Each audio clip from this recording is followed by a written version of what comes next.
C'est par temps gris et froid que nous embarquons à Lyon pour une croisière de 5 jours. Le bateau est entièrement réservé pour Buchard Voyage, soit 3/4. Bonjour, nous vous souhaitons la bienvenue à bord du somptueux MS Van Gogh. La première étape, c'est Arles. Nous allons donc naviguer toute la nuit et une partie de la matinée de demain pour atteindre cette destination où nous comptons bien retrouver le soleil.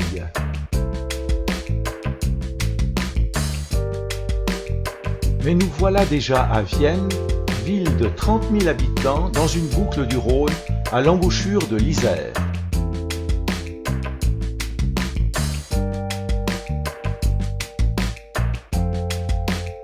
À la différence des croisières sur le Rhin, de nombreux ponts sont situés très bas sur le fleuve, obligeant alors les marins à interdire l'accès au pont supérieur.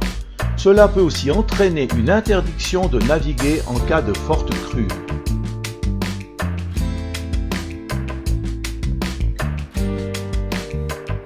Autre différence par rapport au Rhin, l'industrie le long du fleuve est moins nombreuse et les berges souvent plus sauvages. Le trafic de bateaux est aussi plus restreint, que ce soit pour le tourisme ou le transport de marchandises.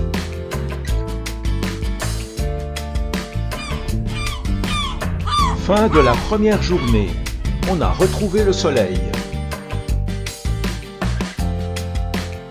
L'écluse de Bolène, sur un canal parallèle du Rhône, au niveau du barrage hydroélectrique de Donzère-Mondragon, a une chute de 23 mètres. C'est la plus haute de France et l'une des plus hautes en Europe. Nous allons suivre les étapes de son passage. Signalons que la manœuvre se fait en remontant le Rhône. Nous entrons donc dans le sas avec le niveau le plus bas. Devant nous, le mur amont qui va peu à peu s'effacer au fur et à mesure que le niveau d'eau remonte. L'écluse est ouverte en amont, la barrière se lève, le bateau peut continuer sa route. La manœuvre est délicate car le chenal est à peine plus large que le bateau. Il reste environ 25 à 30 cm de chaque côté. Il existe divers systèmes d'ouverture de portes à côté de celle de Bolène, coulissante ici, à 2 battants là.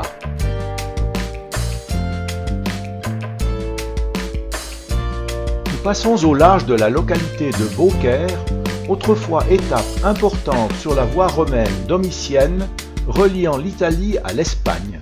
Le Moyen-Âge entraîne un fort développement de la cité, dorénavant appelée Beaucaire, soit Belle-Pierre, en référence aux très nombreux édifices et à ses carrières.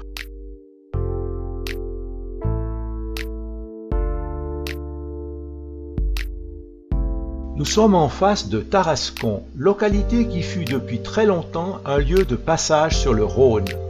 Le château fut édifié au début du XVe siècle sur le rocher mythique où aurait vécu puis été terrassée la fameuse bête amphibie, la tarasque, qui terrorisait les habitants de Tarascon et de Beaucaire. L'histoire de Tartarin de Tarascon, le roman d'Alphonse Daudet, se situe ici. Avec le Mistral, pas de problème pour ces éoliennes. Devant nos yeux, la ville d'Arles.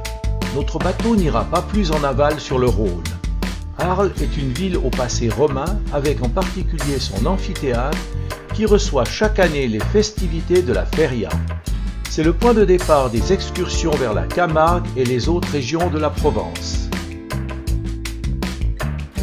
Lorsque la navigation est délicate, le commandant dirige son bateau depuis le pont.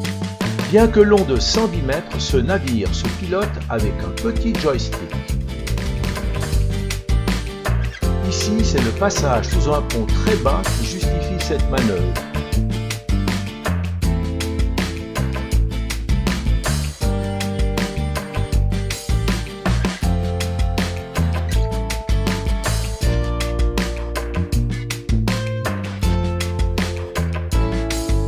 D'ailleurs, même la cabine de pilotage a dû être abaissée. Profitons d'aller interviewer le commandant. Alors bonjour commandant, vous êtes à ce poste depuis combien d'années sur ce bateau? Là, je suis sur la 4e année, bientôt la 5e. Mais sur la rivière, avec l'expérience et l'évolution que j'ai fait en tant que matelot, capitaine, timonier et commandant, ça fait 20 ans. Et il faut combien d'années pour posséder en quelque sorte toutes les finesses de ce fleuve, quand même parfois bien capricieux? On en apprend tous les jours, mais aujourd'hui j'en apprends encore. Mais on va dire que 5 bonnes années déjà pour avoir une bonne expérience pour travailler dans le vent et dans le courant, il faut déjà 5 bonnes années selon les personnes, selon comment ils apprennent dans leur évolution. Mais si vraiment on veut en apprendre encore, je pense que 10 bonnes années c'est bien tassé. Hein.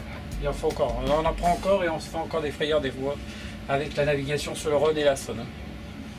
Ce fleuve si capricieux, parfois avec des crues importantes, est-ce que ça vous est arrivé de ne pas pouvoir aborder à Avignon par exemple, puisque nous y sommes précisément? Ah oui, oui, ça peut arriver fréquemment qu'on ne peut pas atteindre le port d'Avignon, le fait que la crue n'y y empêche. Et avec les autorités et les écluses, quand il y a le RNPC qui tombe, on a restriction de navigation, on ne peut pas atteindre Avignon, que ce soit avalant ou montant. Alors si je compte bien, de Lyon jusqu'à Arles, il y a 12 écluses. Est-ce qu'il y en a une qui est plus particulièrement difficile? Pour moi, mon compte personnel, il y en aura 2. Il y a Bourg-les-Valences, avec le vent qui est très embêtant à manœuvrer pour rentrer le bateau, et l'écluse de Beaucaire.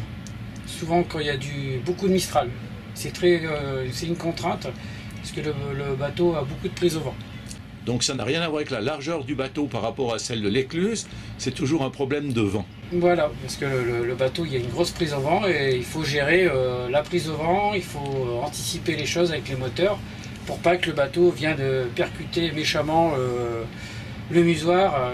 Il faut vraiment anticiper les manœuvres en amont pour dire de faire une rentrée d'écluse sans trop, on va dire, endommager le bateau. En général, je veux dire, quand on a de l'expérience, ceci n'arrive pas.